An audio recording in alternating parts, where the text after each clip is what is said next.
राम जी काका, सबसे पहले तो आप अपने इस क्रांतिकारी बेटे को समझा दीजिए। अभी दुकान शुरू ही की है कि ये महाराज से नया पंगा लेके आ गया। अगर सुकून ही नहीं रहेगा तो धंधा पानी क्या खाक करेंगे। बड़ी जातों के साथ बवाल लेना सही नहीं है, क्योंकि जूता चप्पल ज्यादातर बड़ी जाति के लोग ही पहनते हैं। अगर वही लोग नहीं आएंगे तो हमारा धंधा मंदा पड़ जाएगा। लेकिन आप महाराज से इतना डरते क्यों हैं? आप अपना काम ईमानदारी से कीजिए, और अगर आप सही हैं तो पूरी दुनिया मिलकर भी आपको नहीं रोक सकती। हाँ, धंधे में ईमानदारी बहुत जरूरी है, और जिसको अच्छा काम चाहिए वो ये काम करवाएगा ही। भीम, अपने हृदय पर हाथ रख के जवाब देना। क्या तुम्हें महाराज से बिल्कुल डर नहीं लगता? गलत व्यक्ति से क्या डरना?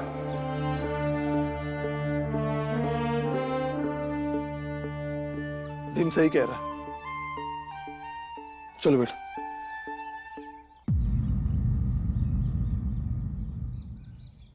रानी जी, अगर तुम जानते थे कि लड़कियां बाजा नहीं बजा सकती तो क्यों कहा कि तुम मुझे बाजा बजाना सिखाओगे?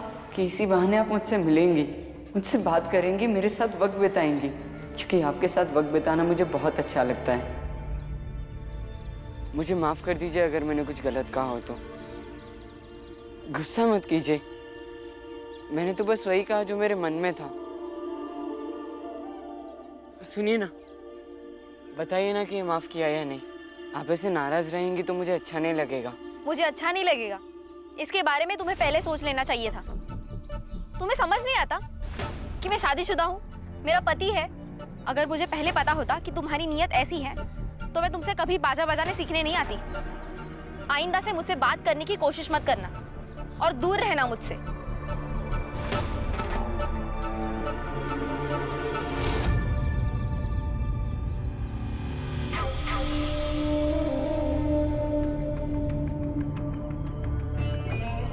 महाराज, आप चिंता मत कीजिए। मंगेश बहुत समझदार है। सेठ जी गए हैं ना उसे समझाने के लिए, वो समझ जाएगा। हमें चिंता नहीं हो रही है, हमें तो उस पे दया आ रही है। ईश्वर स्वयं चुनते हैं कौन सा दान किससे लेना है। सब भाग्यशाली नहीं होते, ईश्वर उन्हें चुने। मगर वो मूर्ख ही है महाराज।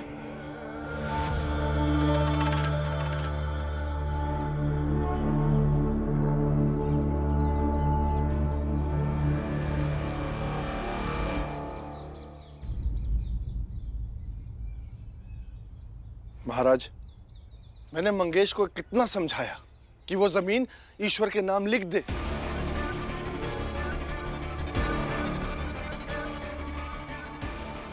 लेकिन उसने साफ साफ मना कर दिया। महाराज कहने लगा, भले ही मेरी जान ले लो, लेकिन मैं वो जमीन किसी के नाम नहीं लिखूंगा। महाराज, मैं अभी जाकर समझाता हूँ। नहीं, अब उसके पास जाने की कोई आवश्यकता नहीं। उसका इलाज अब हम स्वयं करेंगे, अलग तरह से। लेकिन कैसे होगा महाराज? यदि ईश्वर ने स्वयं सपने में आकर हमसे कुछ कहा है तो रास्ता भी वही निकालेंगे।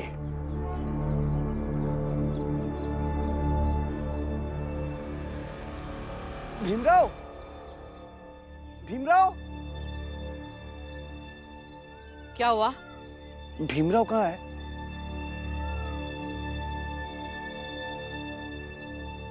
अब क्या किया मेरे भीम ने? ना ना, उसने कुछ नहीं किया। उससे थोड़ी सलाह लेनी थी। अंदर है वो। बुला दीजिए ना। भीम, भीम, आजा बेटा। भीम, आज चाय वाला तेरी सलाह लेने आया है। क्या बात है काका, कहिए। भीमराव, अंबेडकर गुरुजी से मेरी बात हुई थी। उन्होंने कहा था तुमसे ही सलाह लेने। तो अगर तुम बाग में आके मुझसे मिलते। क्यों? बाग में क्यों? वो क्या है, वहाँ हम दोनों को कोई साथ में देख नहीं पाएगा, इसलिए। नहीं, भीम नहीं आएगा। जो पूछना है यहीं पर पूछो, डरते क्यों हो लोगों से? लेकिन बुआ, ये मुझसे कुछ पूछने आए हैं, तो इसके लिए हम पूरी दुनिया को कहें कि हमारे पास आए हैं, ये सही नहीं है। आप जाइए, मैं अभी आता हूँ। भीमराव, थोड़ा जल्दी आना। हाँ बुआ, मैं अभी आता हूँ। क्या हुआ दीदी? भीम, तू इस चाय वाले काका की मदद क्यों कर रहा है? मंजुला दीदी, किसी की कोई समस्या हो तो उसकी मदद करनी चाहिए, और ये हर इंसान का फर्ज है। भीम, तू इस आदमी की मदद कर रहा है जिसने हमारी आय को सबसे ज्यादा परेशान किया था। तुमने इन्हें कह तो दिया कि अपनी जमीन धर्म दान के चक्कर में ना खोए। वहाँ तक तो सब सही था, लेकिन तुम इनकी मदद क्यों कर रहे हो? अपनी पत्नी को बोलना, ऐसे खांसने का नाटक क्यों कर रही है? मरना है तो मर जाए ना। हैं? मुझे थोड़ा सा पानी दे दीजिए ना। डॉक्टर साहब ने कहा है कि मेरी आई का सर दर्द जानलेवा हो सकता है, नहीं तो मेरी आई मर जाएगी।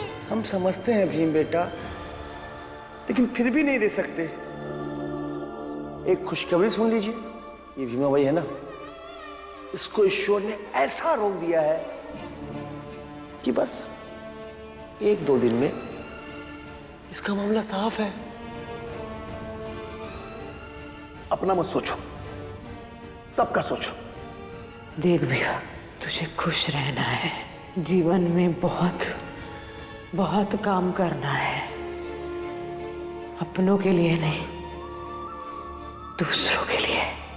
मंजुला दीदी, तुलसा दीदी, जो याचक होता है वो किसी का दुश्मन नहीं होता। और बाबा ने कबीर के दोहे सुनाते समय कहा था ना कि व्यक्ति को अपना व्यवहार सबके लिए बराबर रखना चाहिए। मुझे जाने दीजिए, मैं अभी आ जाऊंगा।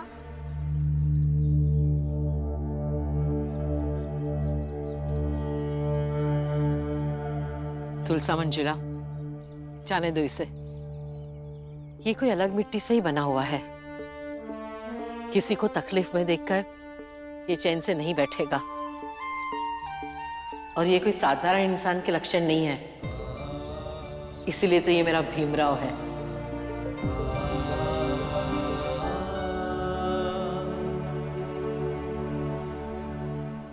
भीमराव कहाँ रह गया? कुछ भी हो जाए, किसी भी कीमत पर ये जमीन मैं महाराज को नहीं दे सकता। जी, भीमराव अभी तक आया क्यों नहीं? कुछ समझ नहीं आ रहा मैं क्या करूं।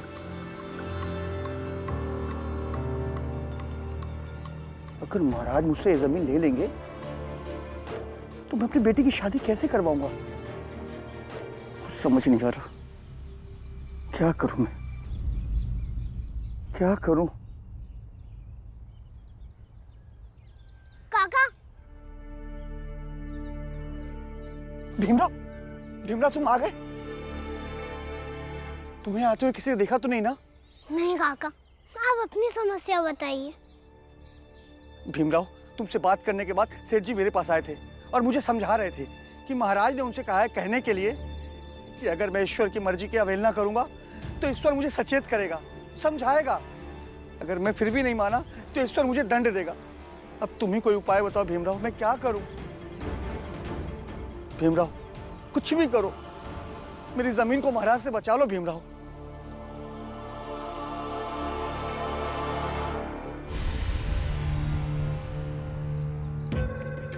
इसे ले लो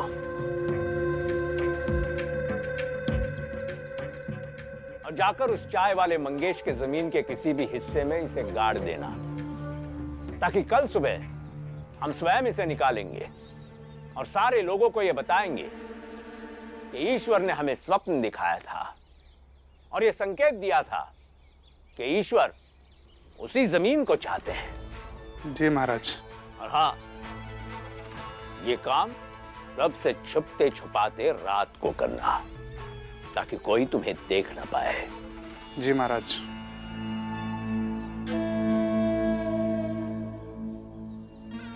मंगेश, तुम तो अब सोच भी नहीं पाओगे कि तुम्हारे साथ क्या किया जा रहा है। कुछ बोलो भीमराव। भीमराव कुछ बोलोगे? समझ गया मैं। जब तुम्हारे जात के लोग परेशानी में होते हैं तो उन्हें मदद करने के तुम्हारे पास बहुत सारे उपाय होते हैं, पर आज मुझे मदद की जरूरत है ना, इसलिए तुम कुछ नहीं बोलोगे। काका मुझे सोचने तो दीजिए ना।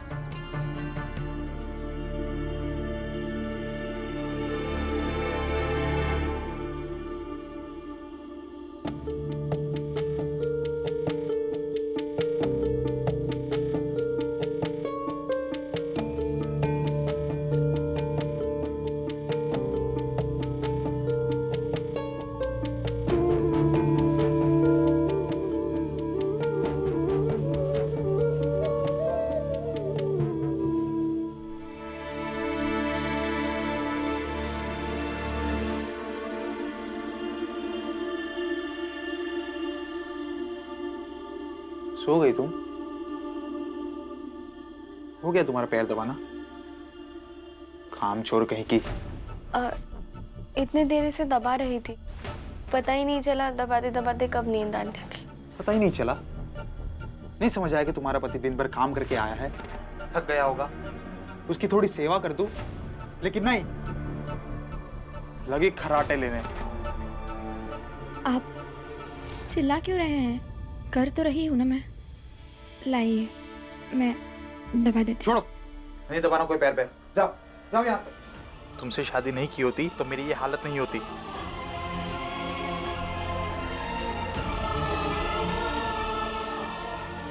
कहा ना मैंने, जाओ यहाँ से।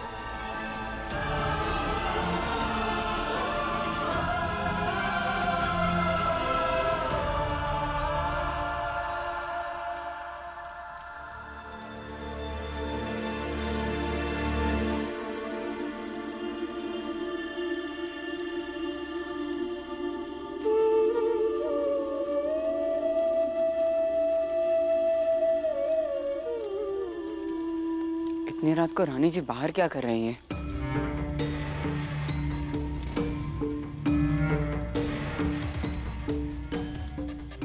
आइंदा से मुझसे बात करने की कोशिश मत करना और दूर रहना मुझसे।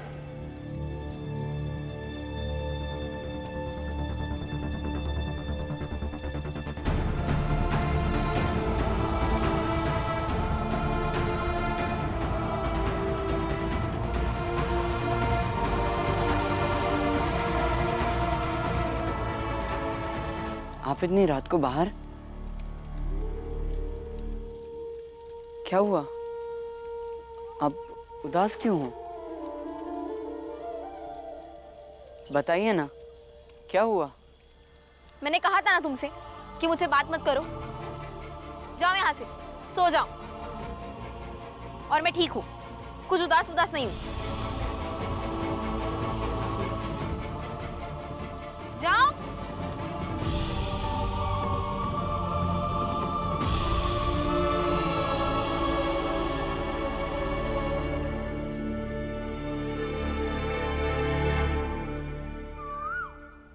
हमें सपना आया है कि ईश्वर अपना निवास इसी जमीन में बनाना चाहते हैं, इसीलिए कुछ संकेत भेजे हैं ताकि सबसे अपनी बात कह सके। खुदो। जी महाराज।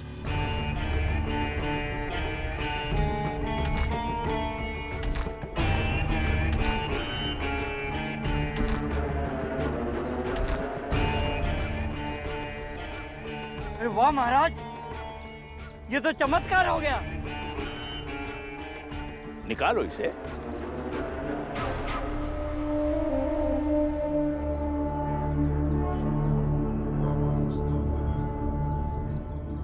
ये तो साक्षात ईश्वर का संकेत है कि वे अपना स्थान इसी जमीन पर बनाना चाहते हैं। सर्वज्ञ महाराज की जय! सर्वज्ञ महाराज की जय!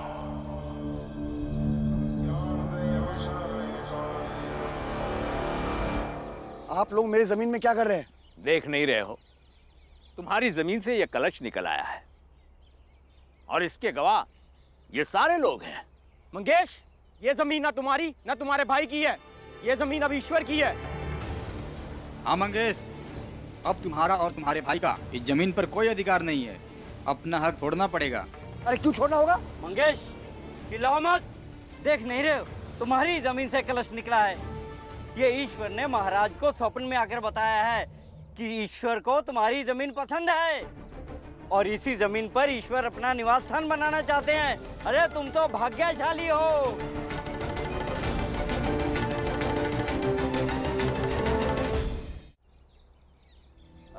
फिर तो कल रात को मुझे भी एक सपना आया था।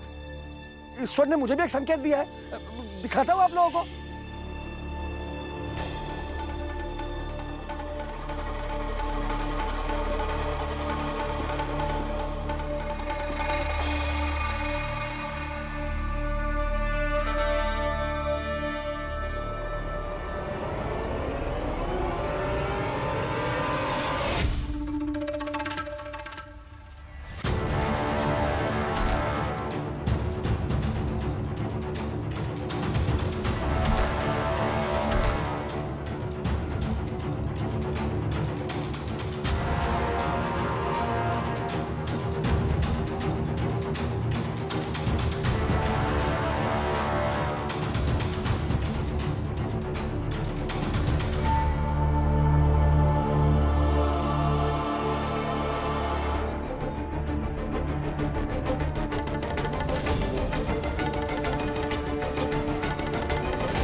महाराज, ये कैसे संभव है?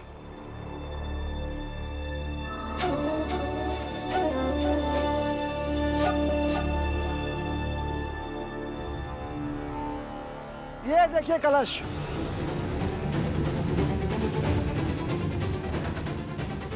ये कलश सुधीर की जमीन से निकला है। तो पंडित जी, अब तो सुधीर की जमीन भी ईश्वर की हो गई। और सेठ जी, पंडित जी, मैंने सपने में देखा है कि आप लोगों के जमीन में भी ऐसा कलश है।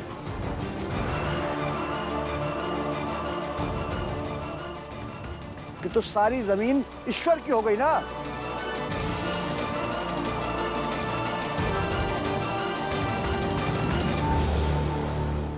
भाइयों, आप लोगों को मुझ पर विश्वास नहीं हो रहा ना, तो ठीक है महाराज, आप खुद ही चलकर देख लीजिए। दूध का दूध और पानी का पानी हो जाएगा। जवाब दीजिए महाराज।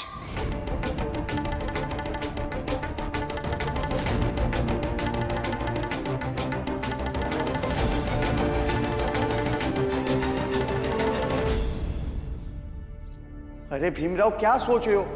कुछ तो बताओ, क्या करूं मैं? सेठ जी ने आपसे कहा था ना कि ईश्वर अभी आपको और संकेत देंगे, तो आज रात आप सतर्क रहिएगा। और महाराज आपकी जमीन को हड़पने के लिए कोई ना कोई षड्यंत्र तो जरूर रचेंगे।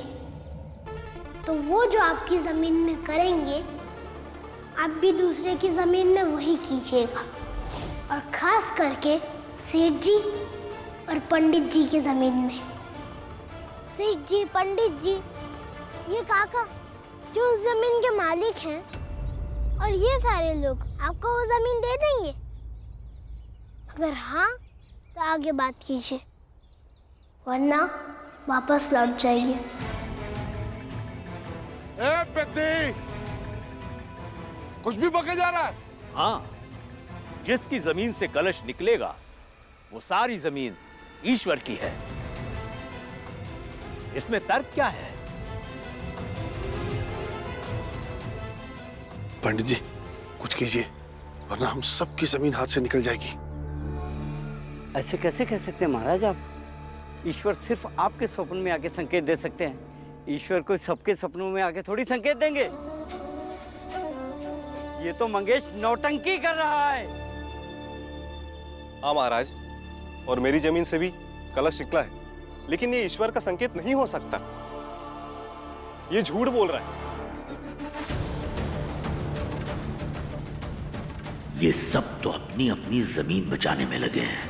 हम एक साथ सबकी जमीन नहीं हड़प सकते और मंगेश की जमीन ये भीमराव अब कब्जा करने नहीं देगा, क्योंकि ये हमारा तरीका समझ गया है और ये सारा कलश कांड इसी ने किया होगा। हमें अब कोई और तरकीब सोचनी होगी।